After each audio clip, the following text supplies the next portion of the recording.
Getting to know the new Surface Pro 7 is like hanging out with an old friend. Every year around this time, Microsoft announces a slew of new computing products, and at least one or two of them ended up being some of my favorites, and I use them for months and months, usually at least until the end of the year. Now in 2019, we have the Surface Pro 7, the latest version of this laptop-tablet hybrid. They really got it down to a science, so much so that the changes year to year are really pretty minimal at this point. For this version, we've gone from 9th generation Intel processors to 10th generation Intel processors, so they should be a little bit faster for most everyday computing tasks you're not likely to notice.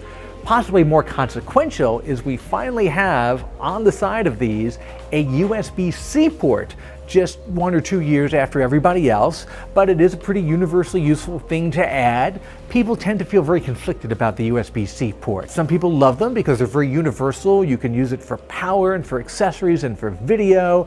Other people really miss the old USB-A ports because otherwise they're going to have to carry around all loaded dongles, or their old USB sticks are not going to fit and they'll just throw them in the garbage. So Microsoft has done something smart here. They've got USB-C and USB-A on here. You get the best of both worlds, at least for now. In the future, who knows whether the A will stick around. It's disappearing from all kinds of products, but this is a good in-between compromise that I think everyone will be at least reasonably happy with. So what I'm trying to say here is that if you have, let's say, the Surface Pro 6 from last year, there's really no compelling reason to upgrade. It's not that much different, but because this is pretty much the best-in-class example of someone taking a tablet, putting Windows on it, and having a keyboard attachment that makes it feel a lot like a laptop, if you're going to get into that laptop-tablet hybrid space, this is pretty much where you want to go on the Windows side. On the other side, there's a little bit of sleight of hand that goes on here with the price. The Surface Pro 7 starts at $749. Sounds very attractive. Now keep in mind, that's for a version with a Core i3 processor and just 4 gigs of RAM, which is not very much at all, 128 gigs of storage. If I were buying one, I would upgrade to at least the next model, which has a Core i5 and 8 gigs of RAM, which will make Windows much more comfortable and make the machine, feel much more modern. So that's $899, still pretty reasonable. Here's where the catch comes in. Every time I have ever seen a Surface Pro in a commercial, in a TV or movie placement, and they get these things in a lot of TV and movies, it's always the tablet with the keyboard and usually with the pen. But here's the thing, you go buy a Surface Pro 7, you open up the box, and inside, it's just the tablet. You've got to go out and buy the type cover keyboard separately, and you've got to go out and buy the Surface Pen separately. They do not come packaged in the box, even though they're always shown together. And frankly, in order to be a thoroughly useful device, you really need to have them, especially the keyboard.